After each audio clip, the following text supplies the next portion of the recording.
What is the future of construction? How involved is AI in the development of future? We're talking AI powered design, 3D printing homes, and even maybe, just maybe, building cities on Mars. And it's happening faster than you think. In this episode, we are joined by a civil engineer with a passion for AI, architecture, and industrial design, Sandu Baciu. And we will try to uncover how technology is revolutionizing one of the oldest and perhaps the most important industry. My name is Faizan Ali, and you're watching The Daily Scoop on Puppet of Mistakes.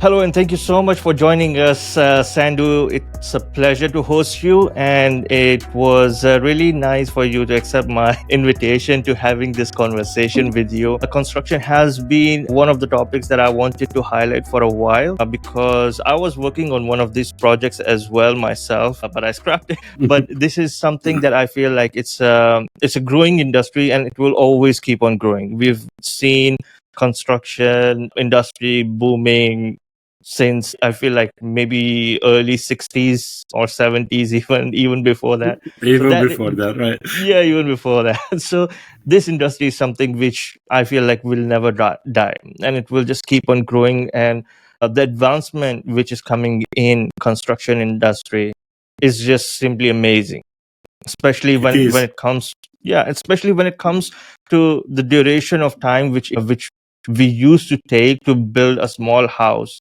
Now we have houses which we can build using Lego blocks. So yes, or 3D print, all right? Or 3D printer, yes. Right?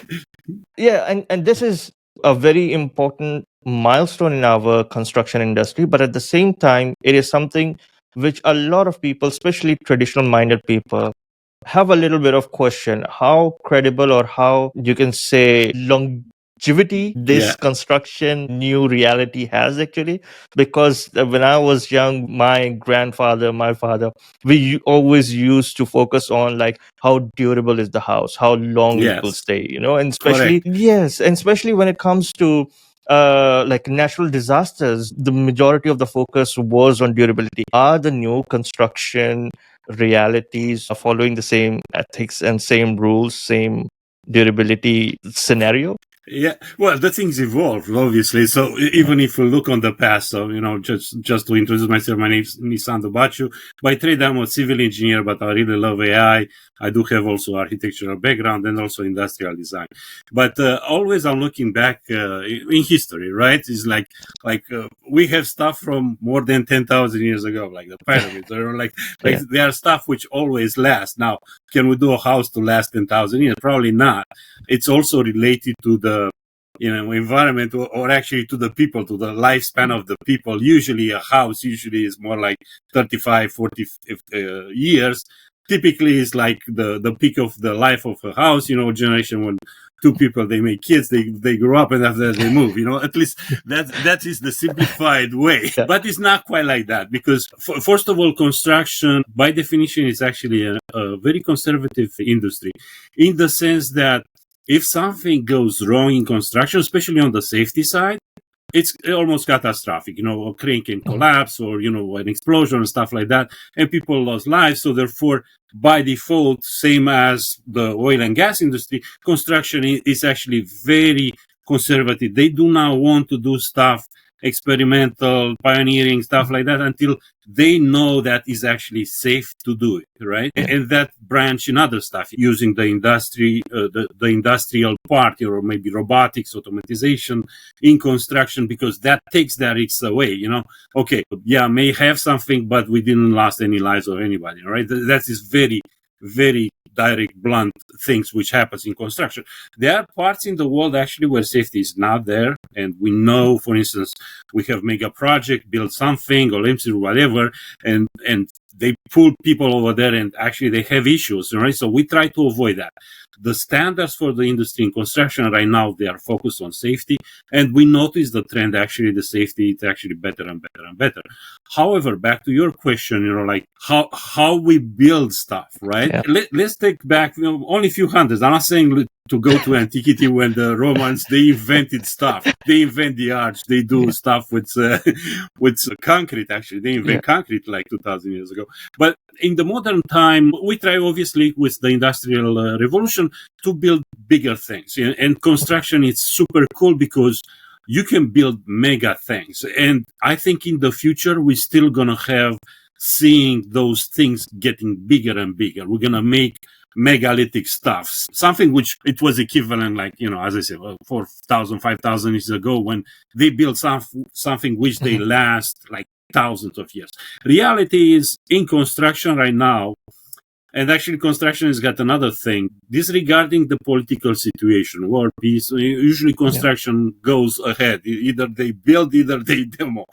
So that is sustainability of construction. Is one of the most stable industry, but it's very conservative for the safety reasons, right? So when we build something right now, and if we want to talk, for instance, directly in the, let's say, housing industries, things change. And also, it's a cultural thing too. In parts of the world, like Far East or Europe, but not United States or North America, they are used traditionally to have a house which was left for generations, in the sense that they use very solid building materials, stone, wood also, if you go in the forest, especially in the Nordic parts, Scandinavia, Iceland, they do actually building out of wood, which they last like 200, 300 years. But the point is, when you have a material which lasts, also the building lasts, right? So that was the philosophy over there, at least in that region, even in China, I would say.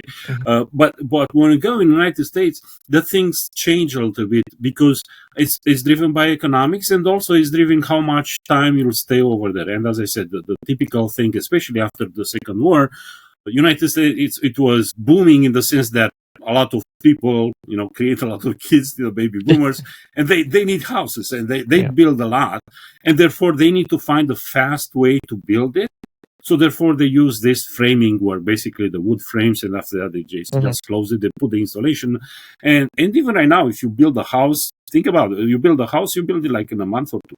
That means the longest is actually the foundation. When you build foundation and you use concrete, it takes probably more than half of the price of the house, and also more than half of the duration of the house. When you go up with the framing, you close it, it goes very fast, and after that is obviously the utilities, electrical power, water, and so on, and the finishes, which is based on how people want to build. But in general, that is the concept. Is that building last? No, not too much. As I said, 30, 40 years. And if you are in regions where you have challenges with the weather, tornado, stuff like that, and everybody knows it's going to be level out, So even if you do like a house out of concrete, which there are people which did that, which the cost is probably 10 times compared with the other traditional way, it's going to last, but still the window is going to break. Still you need to have the maintenance. Still you need to spend more stuff with that house. So therefore, how I'm seeing the future, I think automatization will come in the construction industries as well. I think we can build more stuff more efficiently. I think also 3D printing of the houses is an option, because from, let's say, material points of view and logistics point of view, it's far more faster to build something which is square, right? You have something prefab, you do it somewhere else, you come on site, you just assemble it, and boom, you got it. Saves time, save material cost, and so on, because everything is pre-built. And that is where AI or artificial intelligence or smart software come into play, because you can optimize that, right? You realize the fastest way to build and most economic way to build something is something which you did before, right? You know how to do it, right? If it's first time you learn it, For mass production, exactly. Yeah. Now, of course, it's also sources of the materials, depend what material. If you are in a wooden area, of course, you're going to use wood because you have a lot of wood. But if you are in the desert, no, probably you need to do something else. Maybe you put some epoxy and you use the sand and actually 3D print something out of sand. But again, that is how humanity in general evolved, because every region, as I said, based on where you are, if you are in the mountains, if you are in the plain, or if you are close to the water, you use the resources which are nearby you. And right now, I do see the trend, especially with the 3D printing. I do see some super cool examples, and probably we're going to post it in the video here, at least the links. There are options like Wasp. That is a company in Italy which is doing 3D print, but they use the local material. Basically, you build houses out of mud, and you 3D print with mud. Kind of the Adobe, which is in Mexico and also in other places too. That means building houses out of mud is very common, even from where I am, from Romania, in Transylvania. Yeah, they use that mud because it's far more efficient. And you may laugh, they use also the other ingredient, which is not nice to say.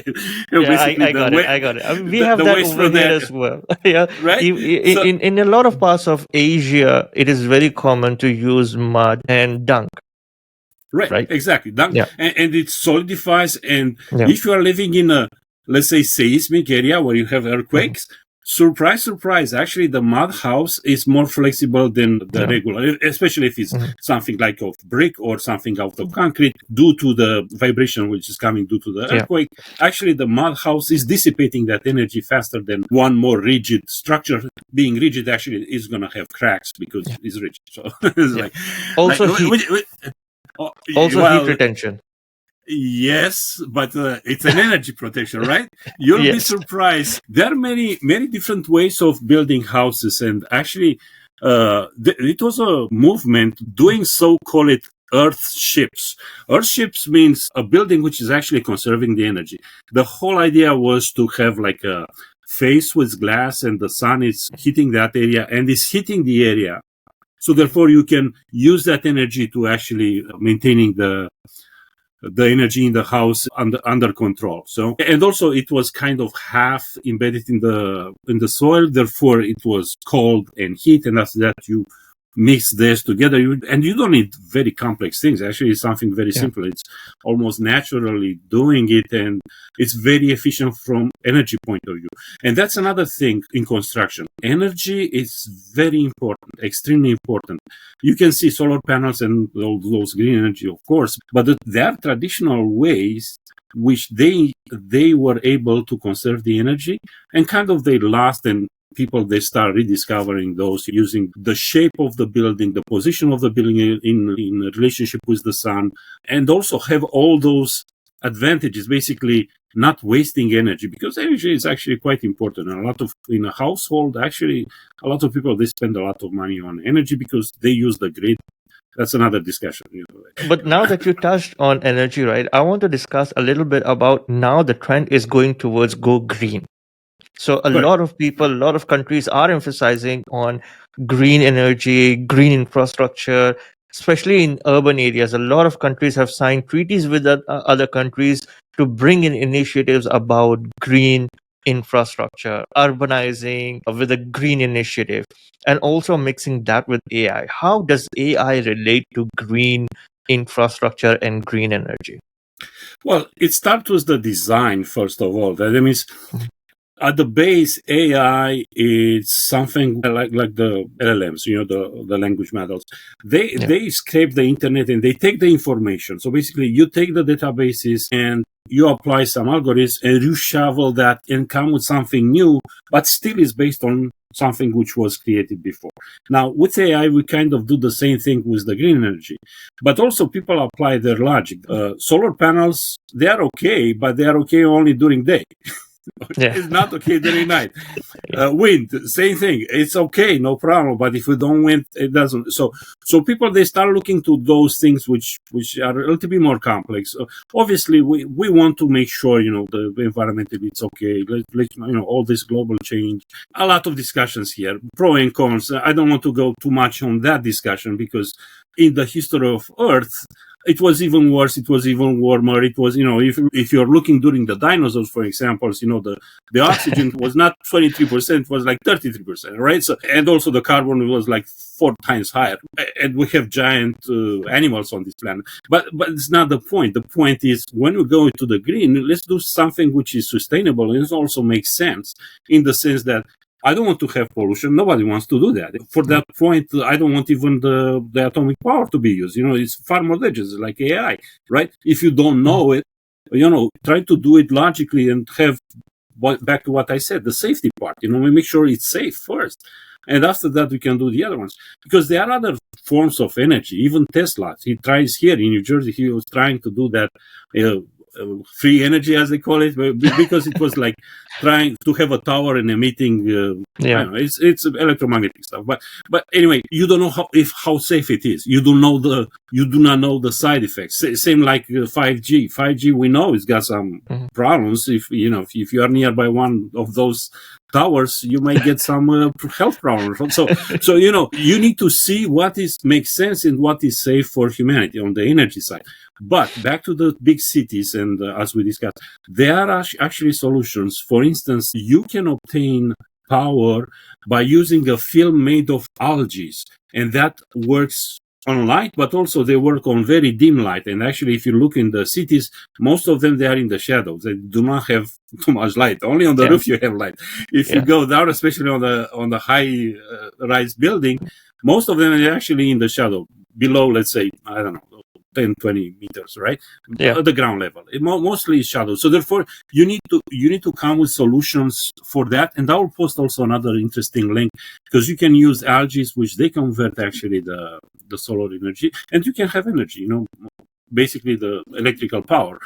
That's the form which we are using. But there are many other types of energies as well. Could be heat, could be, electromagnetic and so on. But it's interesting. I do see with AI the development on that side, because some of those algae, for instance, can be modified, or you can use special design proteins to make this conversion, basically doing the photosynthesis at the end, taking the solar energy, which is the proton, and convert it in a form of energy, which is the electronic, the electrical power at the end. So, and the other thing is you need to understand the system. Because many times, you can create energy, but you don't have the distribution. Like, for instance, the most cheapest and reliable, which I will see right now, is, for instance, hydropower. Yeah, you build a hydro plant, you take the energy, it's going to spin that turbine, and the turbine is going to create energy. That means, where is the pollution over there? Yeah, you can talk about fish. Yeah, I need to have a pond, but it's minimal. That's the point. It's not like, for burning stuff, right? So that being efficient, but the question is how you distribute that, right? You need to have a distribution for that, and if that you distribute it like 2,000 kilometers or hundreds of miles away, you need to have maintenance for that system. The cost is not in getting that energy; it's actually the cost is in distributing that, in metering that, and make sure everybody pays it, right? So that's a completely different things. And again, the economics always they have a saying, because back to Tesla, it was a famous thing which entered in the history. So it looked like Tesla was going to one of the richest person in the world at that in 1800s, which was J.P. Morgan, and he said, "Hey, look, we can do this tower. We can have free energy. You can drive a car. We can have even flying." Not UFOs, but flying stuff around, because you basically play with the gravity. So anyway, you have this field energy, and everybody can have it. It's super cool. And the guy said, "Well, hold on a second, where I will put my meter?" But there's no meter; it's free for everybody. No, so that's goes against the economics. Yes, exactly. The economics always have a saying on even in construction and pretty much in everything. We can see what happened in the world. It's crazy. But with AI, for instance, back to economics, with AI also we see a lot of investments in. We'll see if it's a balloon. Somebody's gonna pop it up. It looks like China's got a needle, but it's interesting because you could see the developments. Like people come with crazy numbers. We are talking trillions right now. Like we are talking $100. It's like you guys are crazy. Yeah. I mean, let me explain what a trillion is. It's $1 million, right? You get that? Like billion is $1,000 million. Maybe $1 million. It's got more sense for common people rather than the trillion, right? But you heard, there are programs like Stargates in the United States, like $500 billion. In China also, we don't know, but it's $1 trillion over there as well. Yeah. And Europe is trying to catch up. They just make announcements with $200 billion. That means crazy, crazy. Now that we're talking about big projects, right? What about the Cube in Saudi Arabia and the line? The line, exactly. Well, it's from an architectural point of view, typically. It's not good to compact the people in one nucleus. And also, it's not good to limit the whole thing on the vertical. Take Burj Al Khalifa or Burj Al Arab. That means at one time, you limit the things on the vertical. If you have that structure and you go like 1 kilometer up in the sky, just to go to that place is going to take you 10 minutes. Of course, you're going to have fast elevators and stuff like that. Engineering is super cool from engineering point of view, just to design that. Imagine I need water over there on the top of the tower, right? All the pumping things, the pump needs to be gigantic just to bring it up, right? But again, it's limitation. The most efficient ones are those which are in short spans without too much limitation. And probably I will give you some images which I have. Probably we should share some of my sci-fi things as well. I posted in LinkedIn, so everybody can go Sandu Baciu and you can see my post on architecture and stuff like that. We can share it. That's fine. Yeah. But the idea is you need to have the shorter path, and that applies also even in transportation. Why we limit the whole thing to one plane? Like all the streets are in the same level. Why we're not making multiple levels? Why we're not flying? Doing like the drones and have different zones where you can fly, and like instead of having like in Los Angeles, you stay like hours and hours just because everybody's in the same road, everybody's in the same plane. There's nobody up, nobody down. Imagine you just spread that on the vertical axis, and you can find technology. Could be, as I said, could be even drones if you want, but could be highways, could be many other options.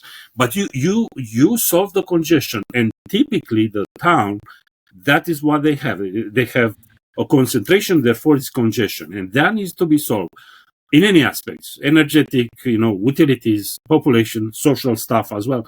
Because when people are designing, for instance, if you want to design a new town, right? You're going to have an urbanistic plan, the master plan.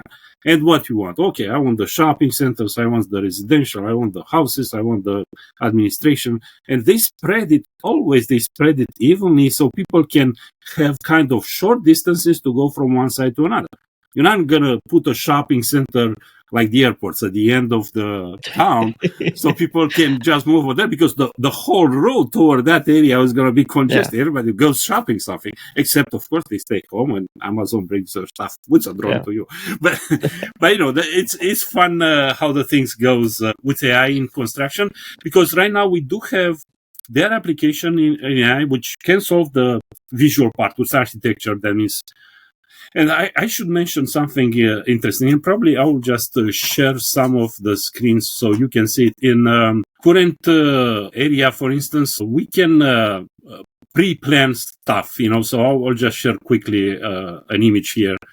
All right, let's have some fun. My name is Sandu Baciu, and I really like to do 3D models and integrate it with augmented reality. So it's not so complicated as you think. Actually, it's relatively simple as long as you build your 3D model and you like to integrate that into the real environment. There are several apps which you can use, but in principle, you can use the app for Trimble. Trimble is also the owner of SketchUp. So if you do your model in SketchUp, you can use Trimble to integrate your model. So let's see how that works. In order to do that, you have to open your Trimble app and open your 3D model, and you're going to implement that in the real environment. So I as you can see, outside. And I like to integrate a 3D model which I made into the real environment. So let's see how we can do that. Okay. So here is the app, SketchUp, Trimble. It's going to load it. And we're going to choose one of the files. I do have all those files on the warehouse, in the 3D warehouse. Let's choose this one, a tiny house. And I do have a tiny house built available also for free for who's interested. And this one is going to load, as you can see, on your computer. And on the left side, you'll take the AR, augmented reality app. So what you're going to need to do, you see, I have a pad here, and you have to place your model on a surface. And here you go. It's going to identify as a surface. You're going to just place your model here, and it's going to load it. And after it's loaded, it's going to create a thumbnail, as they call it. And wait a few seconds. It's going relatively fast. And you're going to place this one on the pad or on the location where you want to do that. And as you can see, it's already placed it on the pad, but we need to do some adjustments. It's not to scale, obviously. You can go around and you can see it, So how we can do that? First of all, we're going to align it. Let's say we want to do it in this way, and we're going to scale it. And again, you need to have a reference for your scale if you prefer, but I can use my height, and I know this is an entrance. And this is how this building is going to get integrated in the environment. And again, I want to make it parallel with the pad. And here you go. You have your 3D model integrated in the real environment. Now, there are some good parts about this. It's not the fact that you have this 3D model integrated and place it on the location where you want to build something. And this gives you a really good idea of what you want to build. But you can emerge in this 3D model. And here you go. I'm going inside of the tiny house, and I can see exactly how it's going to be if I will stay on this tiny house. I can have all the views, and I can go around like in the real environment. And this tiny house has got an entrance, it's got a living area with a plasma TV, a chimney if you want, fireplace, a couch, and this is a kitchen. And again, on this kitchen, you can check. Oh, you see, I have a problem here. The height is probably not so okay, so I just adjust it, and this is probably really close to the real size. You have some chairs on this side, you have the kitchen on this side, and you can go outside toward this area. Here you can have another room, could be. Anyway, you got the idea how it's amazing actually. Yeah. So the whole idea is that what's the future with AI? I do see integrated the real environment with the virtual one. We're going to see this more often. Obviously, it's good for pre-planning. You can use AI to do the pre-planning for a city or whatever you like to design. And prior to build it, actually, you can visualize it. You can really put it on. And obviously, you can see what will be the advantages. Could be used for housing programs, also integrated with designs and so on. That's how I'm seeing the future. In the same time, we know the technology evolves. We know the phones probably will be replace it with something wearable. Maybe we're going to have the AR glasses. That means I do expect that coming very fast. We saw Apple did their Vision Pro. They dropped it because it was too bulky, but I do expect something far more neat like glasses, as I said. With the Google has already released the glasses, right? Yes, and even Meta, they have their Ray-Ban, but it's a little bit more. We can talk about that. It's not augmented reality per se, it's more like mixed reality. So what's the difference? Augmented reality is projected directly live from what you see in front of your eyes in the reality. Mixed reality is more like a trick. They made a movie and they project it in a virtual environment, and you see it like you see the reality, but it's actually a fake reality, right? Because everything is fake. So anyway, that's how the trend is right now with AI and AR. I do see more interesting stuff, and maybe we can share also another interesting thing. We can go in the past, and actually we can see the history of designing something. We can go from 3D to 4D in the sense that when you do a presentation to the client, you add time, so you can see in time how the things gets built. So basically the schedule, which is the time plus the 3D model, or the 3 axis plus the time, or even the real-time when you progress, add the cost. Right? Yes, but 5D, you add also the cost, how much money are spent in that time frame. And from there, you can go 6D to 7D. That means you can add any other dimension, energetic. We will just talk about that. So that's the trend where I'm seeing in construction right now. I do have another post where I can show how you can create the designs for old buildings. So right now with AI, especially on the visual side, you can snap a picture of any architectural style you want. In this case, I use a Tudor style.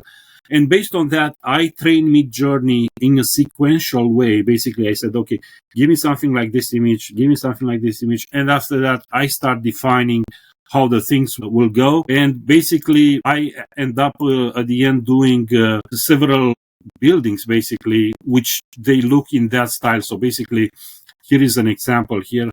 So basically, this house doesn't exist, but I use an image of a house from my neighborhood, and from there I was able to create all those designs, and from this I can export it in 3D, and I put it in Blender, and I can make quickly, very fast, an idea of how a city could look like.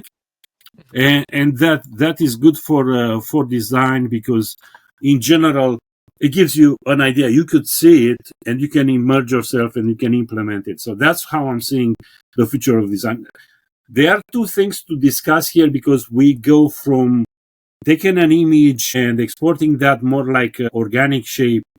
So basically a little bit funky, but it's not straight faces, as we know, to an engineering side where actually I need hard surfaces, basically. So, a plane is a plane, a window is a window, a square is a square, is not kind of mushy square, right? So that is the new development with AI, because we're going to have all those CAD computer aided design coming into play and creating those designs.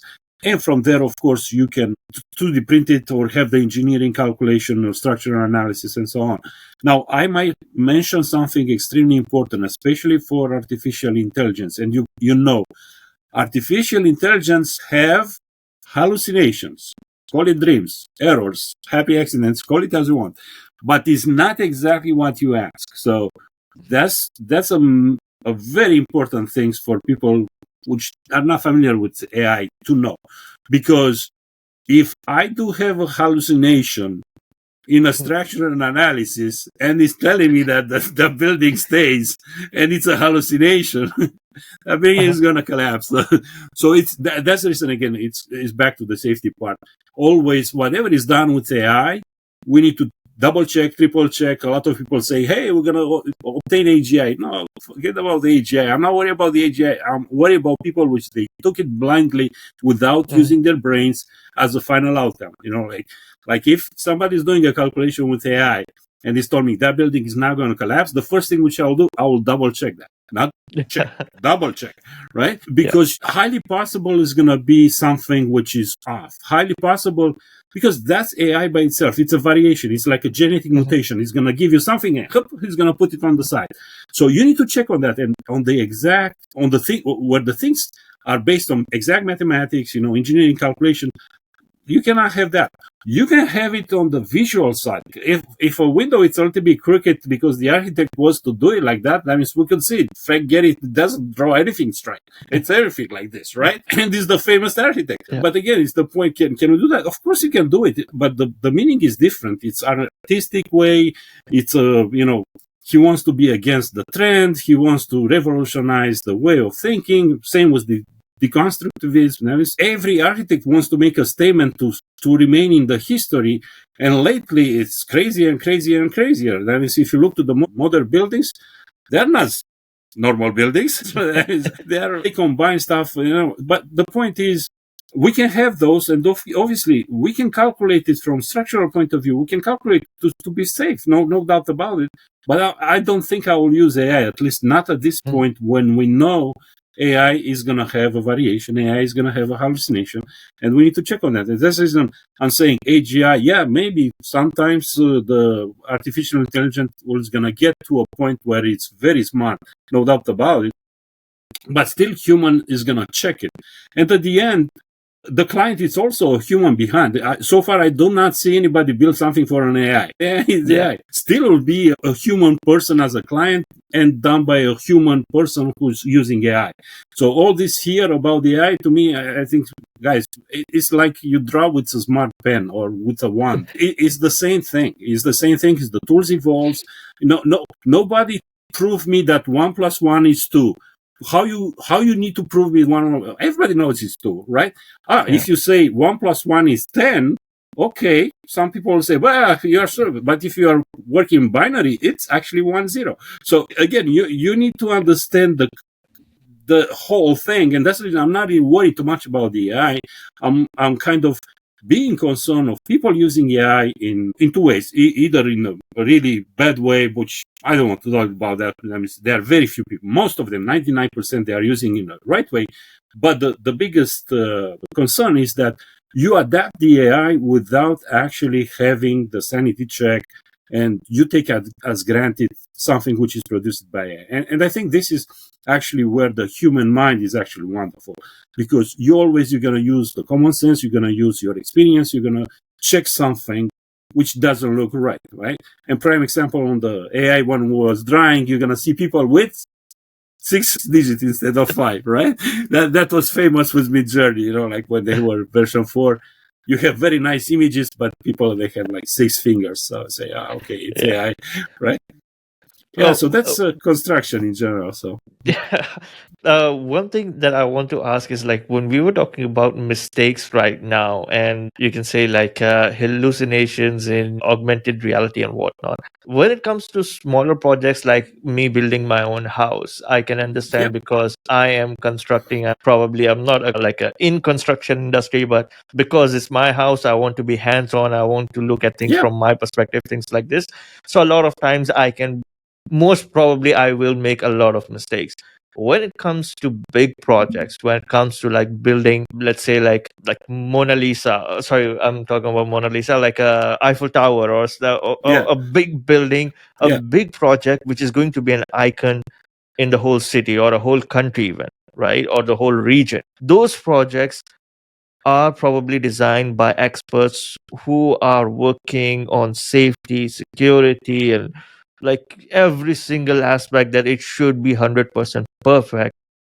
And they are experts in their industry, because most definitely they will not get a project if they don't have a history of successful projects and large scale projects. This comes to my mind, like, how often do these projects fail actually? Well, it's come from the experience. That means if you don't have the experience, the likelihood, probabilistically speaking, to have something wrong is high, because you don't know, right?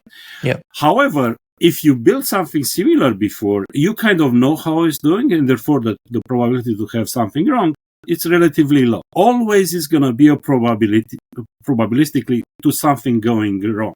Always. You cannot avoid that. But there are safeguards in place. And again, depends what you are doing, like the architecture. When you do the initial phase, when you are looking how the house looks like, the initial design, the materials, which is only images, it's no harm. It's like, okay, you might decide to go to a direction which is more costly because you like to do it more fancy.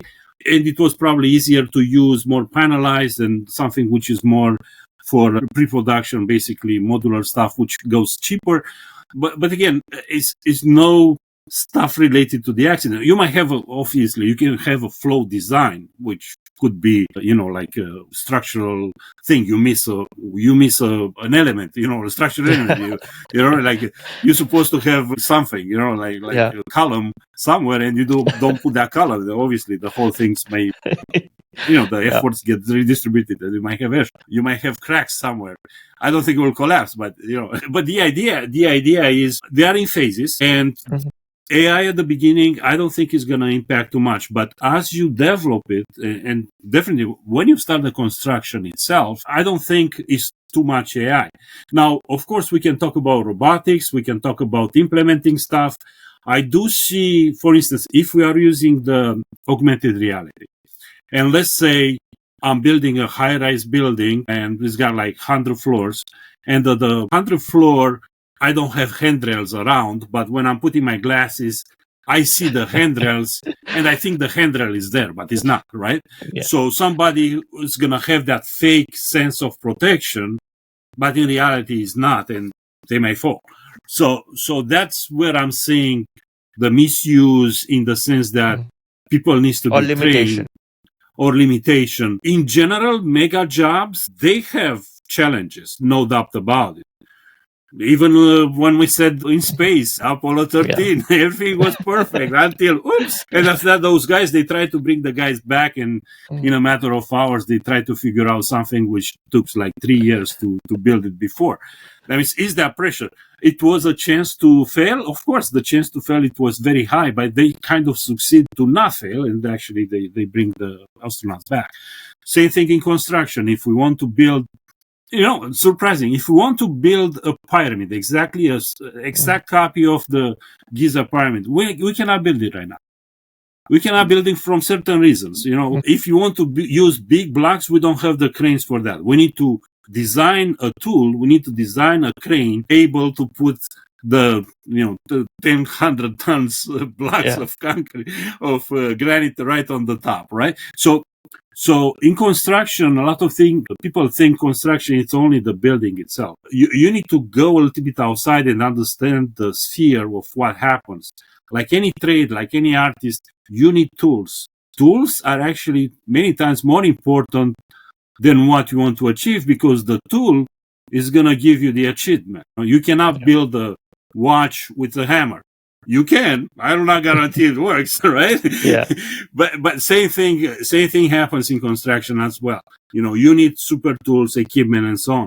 And now we can talk about robots if you want. I do see the trend. And again, you can see it on my post on LinkedIn. I post a lot of robots over there, those which I imagine how they look like, how they will be in construction, and also what is actually right now happening in the world, because there are at least 20 companies in the world which they are building human-like, same size, same capabilities. And the reason why is because they want to use human tools, or at least human jobs, to replace jobs where humans are doing right now. Like in a warehouse, why you should use a person over there to have problems the bags after 10 years when you can put a robot and you change the robot, right? So it makes sense. And the person who's doing that work, obviously he can be reprofiled, doing something else. They can be supervisors of the robots. And a lot of people, they're afraid of, oh no, AI is taking my job, or robots is taking my job. And I always said, it's evolution, guys. If we are afraid of this, we're not going to have excavators, we're not going to have cranes. We're still going to use it with the the pulley system. And it does make sense. Obviously, it's going to evolve, and the person who knows how the things are to be done in a warehouse, that person could be a supervisor, and he's going to say, "Hey, look, you're not going to do this, but I'll give you those 20 robots, 30 robots, and make sure they do whatever you observe it, or you work with a programmer and you told him what to do, because that guy who's programming, he doesn't know anything about warehouse. He knows code. That's it, right? If he's super smart, maybe he knows other stuff. But in general, it's compartmentalized. And same again, comparison with NASA. When they build stuff, people, they do not know. They know only their stuff. And it was a smart guy who say, okay, you do this, you do that, you do that. But between themselves, even with when they dropped the bomb in Hiroshima, they did the same thing. They call it Manhattan Project. They didn't know, like a few people knew the whole thing, how they work. And kind of that's it's in construction as well. Like in general, everybody is specialized in certain things, and there is always a person, but it's more than a person, a group of engineers or managers and so on. which they actually plan, and people, they focus on doing stuff, and at the end you get those mega jobs or mega projects. Imagine when even the world, right? There is millions of people are working over there, all around the world. If you are taking in account also deliveries, the fabricators and, stuff, they're not done over there. Stuff are done, who knows, in China or United States. I don't know, right? That is, that's the beauty of construction. It combines many millions of things in one spot, and they are coming from everywhere. And typically, it's a logistical thing. It's a logistical challenge. We can use softwares, or we can use even AI for logistics, which I think is probably working okay as long as you don't have hallucinations. That means you can program something nicely to be done correctly. And right now with the investments in AI, we've always heard, oh, hey, look, the big project, the Stargate, 500 billion in US, the other project in Europe, 200 billion. I mean, what that project means. We build servers, we build stuff, so therefore it's ton of other small elements which will be involved, including concrete, how you want to do it, where you want to do it, how you cool it, what's the outcome, where the energy is coming from, and I mean, it's ton of stuff, right? Me personally, I think investment-wise, it's good. I mean, it's definitely somebody's going to have benefits out of it. It's just how we generalize that, whatever impact it's got in people to be able, because to be able to do something beneficial in the sense that we all evolve, all of us, all humans, and especially the younger generation right now in their careers. It's not like it was, 50 years ago when you say, hey, I will be an engineer and you'll be an engineer. Right now, you can be a doctor for 2 years, and after that, you can be a surgeon for 3, and after that, you change your mind and you'll be, an AI expert, and you go on arts. That's the beauty, because as life, the span life is the same, 100 years old. Maybe the life expectancy, it grows. I think with the development of medicines, we might live a little bit longer. I'm almost sure about it. But what happened during that life, it's extremely important because, for instance, my generation, Generation X, we started with radio, and after that we have TV, we have VCRs, we have CD players, we have games, we have personal computer, and now we have AI, right? That means if I'll compare my life with my grandfather life, that guy in his life, he have only okay, I changed my carriage with, something more complex, a lighter one. That was the biggest change in their life. On our life right now, it's every day it's something, in AI, one new program. And that's funny too, because I always like to make that comparison. You heard the big noise. It was like OpenAI, man, the best guys of the best, perfect. Nobody touched him. The guy, Sam almost got fired, and at that time it was $1 billion value, and after that become $9 billion, $10 billion. Now it's $100 billion. La la la la la. Super cool. Okay, perfect. The smart guy from China or whatever, that kid is coming and saying, you know what? I'll take his stuff, his bag, use pretty much their value, and instead of spending $500 billion, we spend only 50 million, which also I think is high. Me personally, I think is high. Yeah. So therefore, boom, the whole market drops. It's like crazy. And again, we are talking money and livelihood for a lot of people here. And they show, hey, look, with DeepSeek, we can do this damage, which was a damage. Let's be face about it. True. And after that, another guy is coming. Or even inside of China, we have Quen, and we have Kiwi now. And now the French guys are coming with Mistral and say, hey, we're the best, bang. But at the end, if you look at the whole thing, not necessarily that is a tech balloon, but at the end, it looks like everybody's piling up on top of each other. But it's the same thing. You use it, and they tweak it here and there. And in principle, kind of that's construction too, in general. I mean, everybody can build a house, but will not be built in the same way. The same house. If you put, let's say, 2 houses nearby each other, same specs, same drawings, one people will build it in a certain way, the other people will build it in a certain way. It will be different costs, it will be different ways, different learnings. And one house may last 100 years and the other one may last only 30, right? That is what happened with AI right now too, because as I said initially when we started the discussion, AI by default, it's getting the information. They pretty much scrap the internet, and they reshuffle that information back to you in a new forms, in a new ways, which you find it new because you didn't see it before, beneficial to a certain point, and after that you evolve from that. Now, what happened with those LLMs and in general with the big platform to me is look like they kind of copy from one and each other, and each one is tweaking. But the principle is still the same. You do not need to know everything. Like if you are using a million data points, or if you're using 10 million or 100 million or even a billion, with a million you obtain that 70%, which you know where it goes. You know the trend. Yeah. If you use 100, maybe you get to 280. You use a billion, maybe you get to 90. But do you need the 90? Or are we applying that 80-20 rule, right? So to a certain point, I think people will realize that, hey, I need something, but I don't need to know everything. Like in construction, I know to build stuff. I know, but I don't know anything. As long as I can do my job.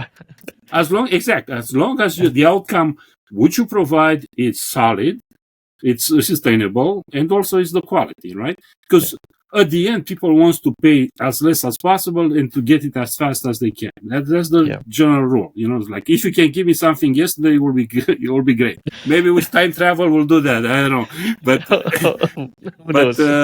yes, it's fun. It's definitely fun, just as a concept, because I know with AI we definitely become more productive, especially in certain areas. But in the same time, we need to watch it. That's the only thing. We need to use the common sense, use the human mind. A lot of people saying that using AI makes you dumber, which, perspective depends who's looking to it, right? Who's making that statement. But if you are looking in the past, I do think back in 1800s, for instance, I do think actually people, they were probably using their brains more deeply, in the sense that they were doing stuff which I cannot do today, in the sense that I will not do manual calculation for structural analysis. To me, it's like, I did that, I don't know, 20, 30 years ago when I was in college. It was atrocious, yes. But still I used the calculator. It's like, okay, 3,844 divided by 600. I mean, nobody's going to use their brain to do that manually. Obviously, I think it's more about perspective of productivity, right? Like, what do you see more productive? If you see like calculating in your head much more productive, there you go. If you see that, like, I want to do 10 different jobs as quickly as possible, then you use technology. And there you go. So that's more productive for you. It's more about like, how do you see productivity in your life? Yeah, and it's also common sense. I think at least the technology kind of is trying to give you the quick answer, and people get lazy in the sense that, it's fine, it's okay. No, I think we should step back and questioning, right? Always question. Because if you, as I said, if somebody's going to say 1 + 1 is 3, and all your friends agree it's 3, you can say it's 2. Nobody looks to you, especially if they are lawyers or if they work on the business side, right? Until somebody smarter like Elon is going to, guys, you are stupid. 1 + 1 is 10, literally. 1-0, right? But anyway, we make jokes here. I think AI is definitely part of our lives. Some people say, I'm not using it. I mean, you're going to use it. It's evolving, same as like all the other things evolves. You embrace it. You have it in your phone. Maybe you don't realize you are using AI and you don't know to use it. But in the same time, again, the common sense, and that is where there are some people with concern, which kind of I agree with them too. That means, yes, it looks like in 1800 people are using more heads. They do more complex things, and they are better engineer in the sense that innovative and stuff like that. I don't think that changed innovation-wise. Maybe the use of the brain could be. Probably they use it a little bit more intensely. But in the same time, the common sense, that has to be maintained. If something doesn't smell right, probably is not right? And therefore, use your common sense, is like, especially when you get answer on LLMs, you get all those information. Challenge it. Put questions to AI. Always question, because AI is also trending to please you. It's like the social media kind of. You take any LLM, they try to give you the answer to please you, not the right answer. It's just to please you, and based on thumbs up and thumbs down. That's also another important thing. Don't give thumbs up just because it pleases you, and actually the information is wrong, because basically you train the model to give wrong answer, and that's not right. Yeah. At the end, somebody's going to find out. We might find out our planet is not blue; it's green. I don't know. It look blue to me, Yeah. but that's the point. Now, of course, if you go to the water level, you might see more green, but still, the point is the perspective, the training of the person who's using the AI platform, and also what you do with the outcome. At the end, everybody tries to make some money, which is absolutely fair, but let's make sure we do it in a, let's say, ethical way, and also for the benefit of humanity. Thank you so much, Sado. I really appreciate your Yeah. time. It was a wonderful Welcome. conversation, and I Yeah. learned a lot. Let's build some houses. You can use AI. I didn't talk. I intended actually talk a little bit more on the future of construction, because I said it. We know we're gonna build gigantic stuff, megalithic stuff. That's the future of humanity. Highly possible we go off planet. We're gonna build stuff on Moon. We're gonna build stuff on Mars. The things how we build it here on this planet, on Earth, obviously is different region by region, but will be different, even different when you go on a completely different environment, especially when you go on the Moon. No air, what the structural analysis is different. Yeah. Materials, what you're gonna use, probably gonna use the moon dust. You're gonna use some polymeric stuff, but the architecture itself will change, and that is where I do see the beauty of construction, because construction right now, it's very good and it's very resilient, in the sense that doesn't matter what's happened politically speaking in the world, peace, war, that construction always will be there. But the thing is, when you go off the planet and you go on a completely different system, environment, but it's the system, the whole thing, logistically, how you bring stuff, what you're gonna build, how you're gonna build, who's gonna build. Those will be challenges which I'm looking forward, and hopefully during my lifetime we're gonna see it. I'm almost sure Elon is gonna have his hey, I'm going to Mars. Okay, boy, go to Mars. I don't think he's gonna go personally, but makes sense to send some maybe robots. You can volunteer. Who knows? Well, pay attention. Might be one more ticket. You never know. But how you build stuff over there, it's very interesting, because I do see challenges, innovation ways of using the existing environment and building something cool. I do not think in domes and stuff to bring from here. I think, like everybody else, each time when somebody was going in a different place, they were trying to use the local material, the local technologies, the local environment. And that is where I think it's interesting, because gravity is not the same. The materials, let's say materials are probably the same, but maybe we're going to print with lunar dust, or maybe with Martian dust, and people doesn't know, but at the poles there is water on Mars, by the way. So I'm not sure why we go on the middle side where it's also a lot of radiation. We should go a little bit on the top, or we should go furthermore on Europa or Ganymede, the moons of Saturn, where actually the chance even to find life over there is highly possible to be high. So we'll see.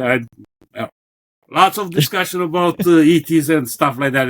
I'm open for that idea. I'm almost sure humanity will accept it. We'll talk about that in the next episode. And I have the right person to have a discussion on that topic. So I'll bring another guest for that conversation as well. The reason why I'm saying is because I'm just curious, if we are humans here, but how somebody else will build it. What's the shape of form? Why the pyramids forms in the past, they were the most common ones. That is interesting. Is that a geometrical thing? Is that related to the energies? Is the material properties, or is the sun or radiation? I mean, why the pyramid was used a lot in the past? Now as humans, we observe it, domes and around this stuff, around the shapes. But how will be another civilization is the question. Maybe they don't build it as we build. Maybe they 3D print molecular stuff as well, right? Yeah. It's super cool. Just to think about it, throw some stuff over there. All right. Okay. I thought it was a super cool discussion. Thanks, Faizan Ali. It was. Yes. I hope you like it. We can chat more about it. I loved it. I really enjoyed the conversation. It was a really pleasure to host you. And there's a lot more that I want to uncover with you, probably in the next episode. I want to invite you again with another guest of mine. I have another person in mind. And we're going to talk about debate. Yeah, We can do a not a debate. debate. It would be a discussion more on the topic that you just right now mentioned about how we are actually going to build stuff in outer space. Because this Yes. guy is, you can say, like a UFO maniac kind of guy. So No, it's going to that's be fine. Yeah. yeah, I mean, it's going to be an interesting conversation that I want Yeah. to host. But thank you so much for You're coming to welcome. the show. And it was a really interesting conversation. I learned a lot from you. And until next time, thank you so much, All Sandu. right. I All the appreciate best. it. Take care. See you. Thank you very much again.